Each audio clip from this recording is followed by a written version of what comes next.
કામિકા એકાદશી વ્રતનું મહત્વ અને વ્રત કથા। અષાઢ માસના કૃષ્ણ પક્ષની એકાદશીનું નામ કામિકા એકાદશી છે।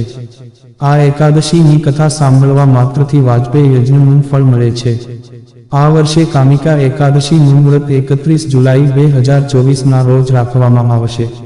કામિકા એકાદશી વ્રતમાં શંખ, ચક્ર, ગદાધારી વિષ્ણુ ભગવાનની પૂજા થાય છે। જે મનુષ્ય આ 11ના દિવસે વ્રત કરીને ભક્તિપૂર્વક તુલસી દળ ભગવાન વિષ્ણુને અર્પણ કરે છે, તેઓ આ સંસારના સમસ્ત પાપોથી દૂર રહે છે। જે આ 11ની રાત્રે ભગવાનના મંદિરમાં દીવો પ્રગટાવે છે, તેમના પિત્તર સ્વર્ગલોકમાં અમૃતપાન કરે છે તથા જે ઘી કે તેલનો દીવો કરે છે, તેઓ 100 કરોડ દીવાઓથી પ્રકાશિત થઈ સૂર્યલોક જાય છે। તો આવો જાણીએ આ વિડીયોમાં કામિકા એકાદશીનું મહત્વ અને વ્રત કથા। અને જો મિત્રો તમને અમારો વિડીયો ગમે તો લાઈક, શેર, સબસ્ક્રાઇબ કરો। ધન્યવાદ। કામિકા એકાદશી વ્રતનું મહત્વ। ધાર્મિક માન્યતા મુજબ સૌથી પુણ્ય સુવર્ણ દાન અને જમીન દાનને માનવામાં આવે છે। એવું કહેવાય છે કે જે પણ જાતક સુવર્ણ કે ભૂમિ દાન કરે છે તે જાતકને મોક્ષની પ્રાપ્તિ થાય છે અને પૂર્ણજન્મ થતાં તે વ્યક્તિ અપાર ધન અને જમીનનું સામ્રાજ્ય પ્રાપ્ત કરે છે। કથા મુજબ વાત આવે છે કે ગરીબ વ્યક્તિ આ પુણ્યને કેવી રીતે પ્રાપ્ત કરી શકે છે। ન તો તેની પાસે ભૂમિ દાન કરવા માટે જમીન છે કે ન તો સુવર્ણ દાન કરવા માટે ઘરેણાં છે। આવી સ્થિતિમાં તે આ પુણ્યને કેવી રીતે પ્રાપ્ત કરી શકે છે? પૌરાણિક ગ્રંથોના મુજબ પદ્મપુરાણમાં કહેવામાં આવ્યું છે કે જો કોઈ પણ વ્યક્તિ કામિકા એકાદશી વ્રત કરીને ભાવપૂર્વક ભગવાન વિષ્ણુની આરાધના કરે છે, એ જાતકને સંપૂર્ણ પૃથ્વી દાન કરવા જેવું પુણ્ય ફળ પ્રાપ્ત થાય છે। કામિકા એકાદશી વ્રત કથા। શ્રીમદ્ ભાગવત પુરાણ મુજબ એકવાર ભગવાન શ્રીકૃષ્ણે યુધિષ્ઠિરને કહ્યું છે કે જે ફળ વાજપેયી યજ્ઞ કરવાથી પ્રાપ્ત થાય છે, એ જ ફળ કામિકા 11નું વ્રત કરવાથી પ્રાપ્ત થાય છે। કામિકા એકાદશીના વિષયમાં કહેવાય છે કે જે વ્યક્તિ આ દિવસે વ્રત કરીને ભગવાન વિષ્ણુની પૂજા અર્ચનામાં મન લગાવે છે, તેના બધા પાપ મટી જાય છે અને વ્યક્તિ ઉત્તમ લોકમાં સ્થાન પ્રાપ્ત કરવા યોગ્ય બની જાય છે। અષાઢ મહિનાની વદની આ 11ને કામિકા એકાદશી કહે છે। ધર્મશાસ્ત્ર પ્રમાણે અષાઢ મહિનામાં જેઓ ભગવાન વિષ્ણુની પૂજા કરે છે તેનાથી દેવતા, ગંધર્વ અને સૂર્ય વગેરેની પૂજા આપમેળે થઈ જાય છે। કામિકા 11ના વ્રતની મહિમા સ્વયં ભગવાન બ્રહ્માજીએ નારદને બતાવી હતી। તે પ્રમાણે કામિકા 11ના વ્રતથી જીવ કુયોનીને પ્રાપ્ત નથી થતો। પાપને નષ્ટ કરનારી આ કામિકા 11નું વ્રત મનુષ્યએ ચોક્કસપણે કરવું જોઈએ। કુંતીપુત્ર ધર્મરાજ યુધિષ્ઠિર બોલ્યા, હે ભગવાન, મેં દેવશયની એકાદશીનું વર્ણન સાંભળ્યું, હવે તમે મને અષાઢના કૃષ્ણ પક્ષમાં કઈ એકાદશી આવે છે, કૃપા કરી એનું વર્ણન કરો। ભગવાન શ્રી કૃષ્ણ બોલ્યા, રાજન, સાંભળો, હું તમને એક પાપનાશક ઉપાખ્યાન કહું છું કે જેને પૂર્વકાળમાં નારદજીના પૂછવાથી બ્રહ્માજીએ કહ્યું હતું।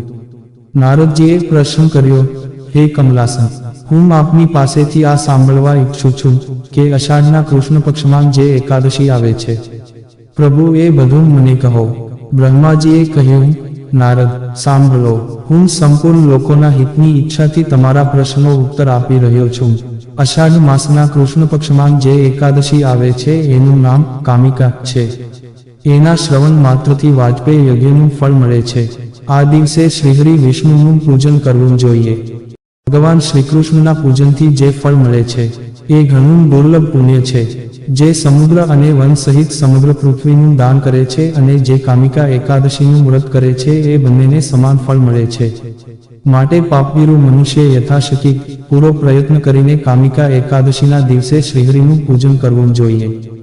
જે પાપરૂપી કીચથી ભરેલ સંસાર સમુદ્રમાં ડૂબી રહ્યા છે, એમનો ઉદ્ધાર કરવા માટે કામિકા એકાદશીનું વ્રત સૌથી ઉત્તમ છે।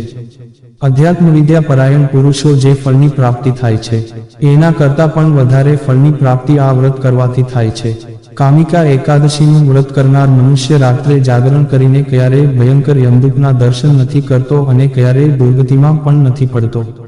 લાલમણિક મોતી, સુવર્ણ વગેરે દ્વારા પૂજિત થઈને વિષ્ણુ એટલા સંતુષ્ટ નથી થતા કે જેટલા તુલસીદળ દ્વારા પૂજિત થવાથી સંતુષ્ટ થાય છે। જેને તુલસીની મંજરીઓ દ્વારા શ્રીકેશવનું પૂજન કરી લીધું છે એના જન્મભરના પાપોનો ચોક્કસ નાશ થઈ જાય છે। ભગવાન શ્રીકૃષ્ણ કહે છે, યુધિષ્ઠિર, આ તમારી સમક્ષ મેં કામિકા એકાદશીના મહિમાનું વર્ણન કર્યું। આ એકાદશી બધા પાપકોનું હરણ કરનારી છે।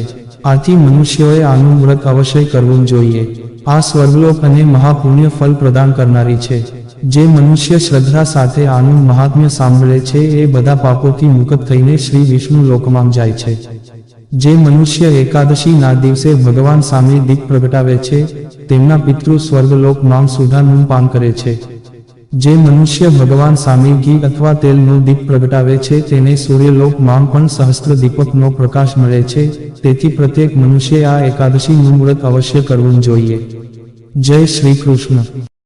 જો મિત્રો તમને અમારો આ વિડીયો પસંદ આવ્યો હોય તો લાઈક શેર સબસ્ક્રાઇબ કરવાનું ભૂલશો નહીં. આવા નવા વિડીયો જોવા માટે અમારી YouTube channel Gujarati Hindi motivational સ્ટોરીને સબસ્ક્રાઇબ કરો. બાજુમાં રહેલ બેલ બટન ક્લિક કરો તેથી તમને અમારા નવા વિડીયોની નોટિફિકેશન મળે. ધન્યવાદ. નોંધ: આ વિડીયોમાં આપેલી કોઈ પણ માહિતીની ચોકસાઈ અથવા વિશ્વસનીયતાની ખાતરી આપવામાં આવતી નથી. આ માહિતી જ્યોતિષ, પંચાંગ, માન્યતાઓ અથવા ધાર્મિક ગ્રંથો જેવા વિવિધ માધ્યમોમાંથી એકત્રિત કરવામાં આવી છે અને તમારી સમક્ષ રજૂ કરવામાં આવી છે. અમારો ઉદ્દેશ્ય માત્ર માહિતી પૂરી પાડવાનો છે. Gujarati Hindi motivational story YouTube channel તેની સત્યતા અને સિદ્ધ હોવાની અધિકૃતતા આપી શકતા નથી. કોઈ પણ રીતે તેનો ઉપયોગ કરતા પહેલા કૃપા કરીને સંબંધિત નિષ્ણાતની સલાહ અચૂક લેવી.